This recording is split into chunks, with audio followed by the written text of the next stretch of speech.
యుద్ధం ఆగుతుందేమోరా అనుకునే లోపే అసలు ఛాన్సే లేదన్నట్టు స్టేట్మెంట్లు వస్తుంది. ట్రంప్ ఎప్పుడైతే 5 days పాజ్ ఇచ్చిండో అటాక్స్ ఇరాన్ పైన, అందరు అనుకున్నారు లైక్ ఈ 5 days టాక్స్ నడుస్తాయి, అట్లీస్ట్ ఒక 50% ఛాన్స్ అని ఉంది ఈ అటాక్స్ ఆగి థింగ్స్ ప్రాపర్ గా ఫార్వర్డ్ వెళ్తాయి అనుకోవడానికి. యూఎస్ సీజ్ ఫైర్ చేయడానికి 15 కండిషన్స్ పెట్టింది. ఆ 15 కండిషన్స్ కి ఇరాన్ ఎట్లా ఒప్పుకోదు. అది వదిలేసేస్తే ఫస్ట్ ఇరాన్ పెట్టిన 5 కండిషన్స్ కి అమెరికా ఒప్పుకోదు. అట్లాంటి కండిషన్స్ పెట్టింది. అసలు ఆ కండిషన్స్ ఏంటి?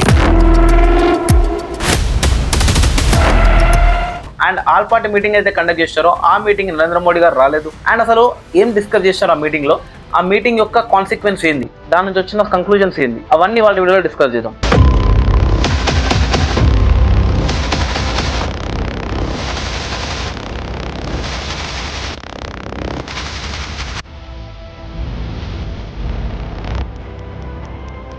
My name is Raj, welcome to Raj Telugu school. ఇక్కడ గల్లీ నుంచి ఢిల్లీ వరకు, నేషనల్ నుంచి ఇంటర్నేషనల్ వరకు జరుగుతున్న ప్రతి అంశాన్ని మీకు క్లియర్గా ఎక్స్ప్లెయిన్ చేస్తా.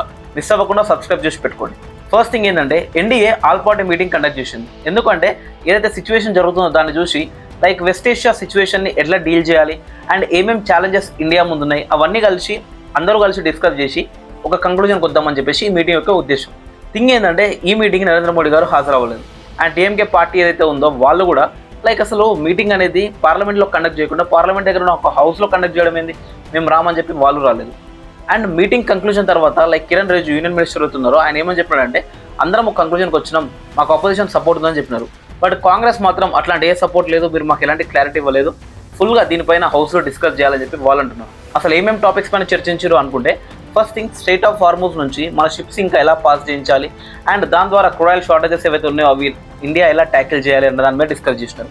అండ్ సెకండ్ థింగ్ ఏంటంటే, లైక్ చాలామంది ఆల్మోస్ట్ 1 crore పీపుల్ వరకు మిడిల్ ఈస్ట్లో ఉన్నారు, అంటే ఈ గల్ఫ్ కంట్రీస్లో. సో వాళ్ళని ఎలా సేవ్ చేయాలి అండ్ వాళ్ళని ఎలా తీసుకురావాలి అన్న దాని గురించి కూడా చర్చిస్తామని చెప్పినారు. అండ్ క్రూడ్ ఆయిల్ ప్రైసెస్ విపరీతంగా పెరుగుతున్నాయి కదా, వాటిని ఎలా ట్యాకిల్ చేస్తారు అన్న దాని మీద డిస్కషన్ నడిచింది. అలాగే ఆయిల్ ప్రైసెస్తో పాటు ఫెర్టిలైజర్స్ షార్టేజ్ కావచ్చు, ఏదైతే ఇబ్బందులు మనం ఫేస్ చేయాల్సి వస్తుందో ఈ వార్ వల్ల, వాటి గురించి కూడా డిస్కషన్స్ జరిగినాయి. అండ్ ఈ డిస్కషన్స్లో కీ కంక్లూజన్స్ ఏమొచ్చినాయంటే, ఫస్ట్ థింగ్ ఎనర్జీ విషయానికి వచ్చేస్తే ఇండియా గవర్నమెంట్ ఏం చెప్తుందంటే, సరిపోను క్రూడ్ ఆయిల్ మన దగ్గర ఉంది, టెన్షన్ పడాల్సిన అవసరం లేదు అండ్ కావాల్సిన ఆయిల్ మనకు వస్తుంది అన్నట్టు ఆ భరోసా ఇచ్చినారు. బట్ అపోజిషన్ పార్టీస్ ఏమంటున్నాయంటే, నువ్వు చెప్పినవి బాగానే ఉంది, బట్ ఆ క్రూడ్ ఆయిల్ ఎంత ఉంది, ప్రైస్ పెరగకుండా ఎన్ని రోజులు ఉండగలుగుతుంది అండ్ ఈ సిచ్యువేషన్ ఎలా ఎస్కలేట్ అయితే ఏం చేయాలి, ఒక clear strategy and plan of action ఇవ్వమంటున్నారు. దాని తర్వాత మిడిల్ ఈస్ట్లో ఉన్న 1 crore ఇండియన్స్ ఎవరైతే ఉన్నారో వాళ్ళని ప్రొటెక్ట్ చేయడం ఇంట్రెస్ట్ అని చెప్పేసి దానికి కావాల్సిన చర్యలు తీసుకుంటామని చెప్పింది. బట్ అపోజిషన్ ఏమంటుందంటే, మీరు తీసుకొస్తా అని చెప్తున్నారు, బట్ ఎప్పటి వరకు తీసుకొస్తారు, డెడ్ లైన్ టైం లైన్ కూడా ఇవ్వండి, ఎందుకంటే వారాలనే ఎస్కలేట్ అయితే అక్కడ వాళ్ళ లైఫ్కి డేంజర్ కాబట్టి.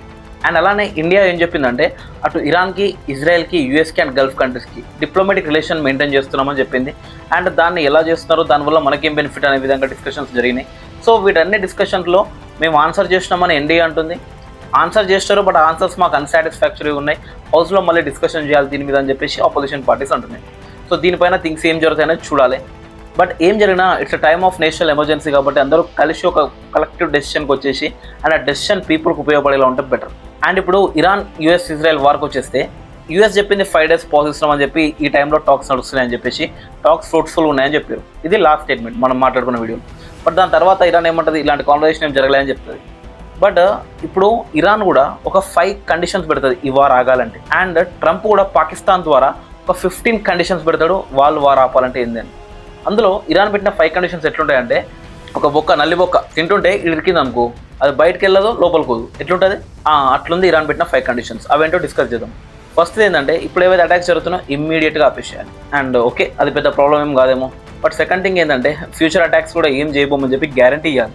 ఇది కొంచెం కష్టం, ఒప్పుకోరు. ఎందుకంటే మిడిల్ ఈస్ట్లో ఆల్రెడీ ఇజ్రాయెల్ ఏదైతే ఉందో, లేకపోతే సౌదీ అరేబియా ఉందో, వీళ్ళందరికీ ఆల్రెడీ ఇరాన్ అంటే పడదు. సో వార్ కంప్లీట్గా మిలిటరీ యాక్షన్ జరగకుండా చూసుకోవాలి అన్న దానికి అగ్రీ చేస్తే యూఎస్ అలైస్ ఎవరైతే ఉన్నారో వాళ్ళని కొంచెం డౌన్ చేసినట్టు అవుతుంది. సో దానికి కొంచెం కష్టం. అండ్ థర్డ్ కండిషన్ వాళ్ళు పెట్టింది ఏంటంటే, స్ట్రైట్ ఆఫ్ హార్మూజ్ రూట్ ఉందా, అది ఫార్మల్గా మాదే అని రాసిచ్చేయాలి. ఇప్పుడు అట్లా కనుక అమెరికా చేసింది అనుకో, 20% ఆఫ్ ద వరల్డ్ ట్రేడ్ పోయేది ఆడంగా, అన్ని కంట్రీస్ డిసప్పాయింట్ అవుతాయి. అండ్ ఫస్ట్ థింగ్ ఏంటంటే, అమెరికా ఒక్కటే అట్లా ఆ డెసిషన్ కూడా తీసుకోలేదు, అట్లా ఇచ్చేది ఇంటర్నేషనల్ వాటర్స్ అవి, దాంట్లో నీ ఒక్కరికే రాసిస్తా అంటే ఊకోరు కదా ఎవరు. సో అదొకటి.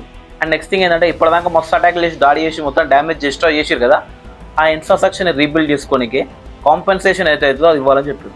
అంటే నువ్వే వచ్చి అటాక్ చేయడం వల్ల మాకు ఈ హాని జరిగింది కాబట్టి నువ్వే ఇప్పుడు దీన్ని సరి కూడా చేయాలని చెప్పి అట్లా చేస్తే అమెరికా లిటరల్గా వరల్డ్ ముంగల వార్ ఓడిపోయినట్టు ఒప్పుకుంటుంది.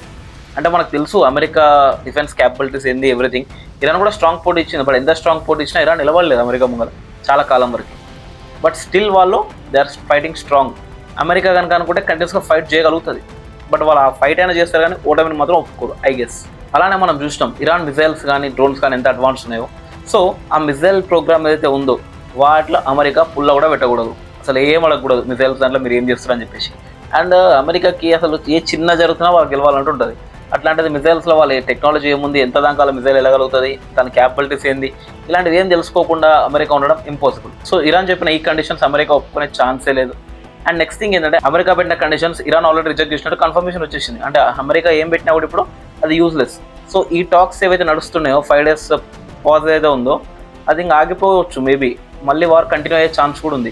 ఎందుకంటే ఇద్దరి టర్మ్స్ అండ్ కండిషన్స్ ఏవైతే ఉన్నాయో అవి ఒక కొలిక్కి రాలే. అండ్ ఇంకెన్ని రోజులు కొట్టుకుంటారో ఏం చేస్తారో తెలియదు. అండ్ దీనివల్ల మనం చూసుకుంటే వరల్డ్ ఎఫెక్ట్ అయింది. లిటరల్లీ చెప్తున్నా కదా, ఏ దేశం పోయి ఈ దేశం మీద దండయాత్ర చేసినా ఏం గొడవలు జరిగినా కూడా మొత్తం ప్రపంచం ఇంపాక్ట్ డెఫినెట్గా అవుతుంది. కాబట్టి ప్రతి ఒక్కరూ పీస్ స్టెబిలిటీ ఉండే విధంగా అండ్ జర ఎవరి దాంట్లో ఉంటే బెటర్. బట్ అమెరికా అట్లా ఉండదు, ఇరాన్ ఇప్పుడు తగ్గే సిచ్యువేషన్ లేదు. ఇజ్రాయెల్ కావాల్సింది వార్ కంటిన్యూ అవ్వడమే, సౌదీ అరేబియా కూడా కావాల్సింది వార్ కంటిన్యూ అవ్వడం. ఎందుకంటే మిడిల్ ఈస్ట్లో ఇరాన్ డేంజర్ వాళ్ళకి, ఎప్పటికైనా వాళ్ళని పక్కకు పిచ్చి సైడ్ చేంజ్ చేసేస్తే డన్. అండ్ సౌదీ అరేబియా కూడా ఏమంటుంది, ఇప్పుడు ఎట్లా ఛాన్స్ ఉంది, సో ఇప్పుడు కొట్టేసినాం అనుకో రెజ్యూమ్ చేంజ్ చేసేస్తే జర మన కంట్రోల్ ఉంటుంది అంటే వాళ్ళకు ఉంది. బట్ బయటకు అఫీషియల్గా చెప్పకుండా స్టేట్మెంట్స్ ఇవ్వకుండా కూడా.